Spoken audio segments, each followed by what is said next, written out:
Let's start with the biggest of them all. That's Amazon. Founded, of course, by Jeff Bezos, a very attractive entrepreneur who's really up there, one of the world's richest people, done a fabulous job, headquartered out in Seattle in the United States of America. It's a major player also in web hosting, but as far as its retail operations, global reach, regional operations, big fulfillment centers, and everything from, watches through to nappies you can purchase on the Amazon platform. It's got a market capitalization of $235.7 billion. It's a substantial corporation by all means and measures. Not profitable. Well, occasionally profitable. So we've got no price to earnings ratio for a full year's worth of numbers and definitely not paying dividends. Bezos doesn't care, right? His objective is to be the biggest and the best and the most attractively priced and the fastest. He's not interested in making profits right now. Absolutely. And as we said earlier, they're getting into the online grocery sphere. It is the world's biggest logistics company, effectively. Yeah. They have depots all over the world. So they're able to actually, you go into your cell phone or your computer, whatever, put an order in, and we're talking the developed world here because it doesn't work in South Africa because of our excuse for a post office.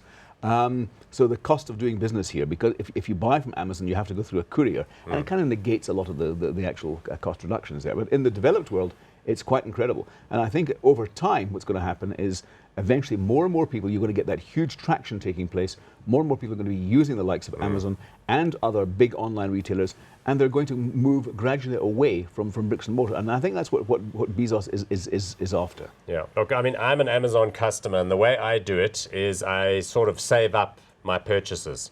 So I'll do like 10 things. Garden cutters for the greenhouse, new Nike tackies, piece of equipment for my son's computer, some makeup box that my daughter wanted. So I've got like all these 10 items. You order it on Amazon. They add on the import duty, which is interesting. They ship it through DHL. You get a call from someone at OR Tambo, and then the stuff arrives. 3 or 4 days, depending on the shipping option, because obviously the cost to get it here is expensive. Yeah. What would be better would be if Amazon were to establish a distribution center in this country, then they can handle all that back-end stuff and deliver locally.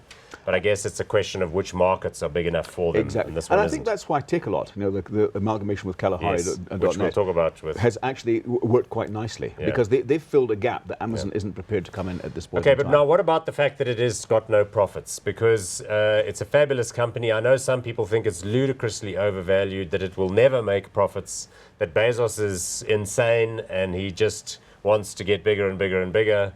But it's got a 250 plus billion market cap. It goes up, right? I mean, let's have a look at the share chart.